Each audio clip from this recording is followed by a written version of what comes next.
Have you ever regretted not keeping your pets inside? Cats love being outdoors. Unfortunately, the outdoor lifestyle is not free of danger. The story from Jang Animals Mom will share more about this today. I adopted a stray cat last year. She was about 2 months old and had a skin condition. She was all alone, no momcat or siblings in sight. I fell in love with her instantly and took her home with me. I named her S. At first, my family was against having her in the house because she was riddled with fleas and she had the skin condition. But none of those things bothered me, as I am an avid cat lover. Within 2 weeks, her skin had healed visibly. In the beginning, she pooped on my bed and duvet cover, but I managed to train her to use the litter box. And she continued sharing my room with me even though I ended up with itchy bites and skin rashes. I nursed her until she became a happy and healthy cat. Unfortunately, I needed to move to the city for my job. My family promised to take good care of S. It was heartbreaking for me to leave her behind. Unfortunately, my family did not share my sentiments for S, and they did not care well for her. Only 3 days after my departure, she disappeared without a trace. My family assumed that she may have been eaten by wild animals, as my house was right next to a forest.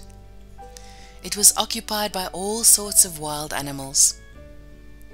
It was quite common for dogs and cats to go missing in that vicinity, as they had become an easy prey in the forest. I returned immediately, and after receiving the devastating news, I went straight to the forest to look for her. I walked without any specific route or direction in mind. I just had to find her. I prayed and called her name over and over. All day long I searched, until it got too dark and I had to return to the house. But then suddenly I heard a meow nearby. I listened intently and strained my eyes. I followed the sound until it became louder. Then I realized the sound was coming from above. I looked up and it felt like my heart was exploding. My beautiful S was up in the tree. No doubt she had climbed that tree to escape from other wild animals. She must have heard my calls and gradually climbed down, even though she was scared. I hugged her and held her in my arms. It was a wonderful moment, and I will always cherish that. I returned to the house with S in my hands. My family was amazed to see her alive, and they showed genuine regret for not taking better care of her. Poor S had not eaten for 3 days, and she looked exhausted and bewildered. I apologized to her for leaving her alone. I hope that someone can learn a lesson from this, to take good care of their cats so they don't wander too far away. Also to bring them in at night, especially if there is obvious danger nearby. Sometimes the great outdoors is not always the greatest, especially if there is danger lurking. Whether your cat lives in the city, suburbs or country, there is always some level of risk outside, such as contagious diseases, other dangerous animals, traps and pet theft. Many cat lovers suggest a gradual approach to bringing an outside cat into the house. If your cat is outdoors most of the day, bring her in at night.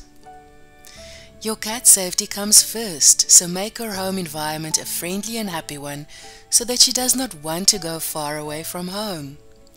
You could also build an outside jungle gym for your cat. These can be accessible from a window or pet door, and are most entertaining to cats when furnished with tree limbs, perching platforms, boxes and toys. If you enjoyed our video, please subscribe for more videos like this and click the bell to be notified by our next post. Goodbye and see you soon.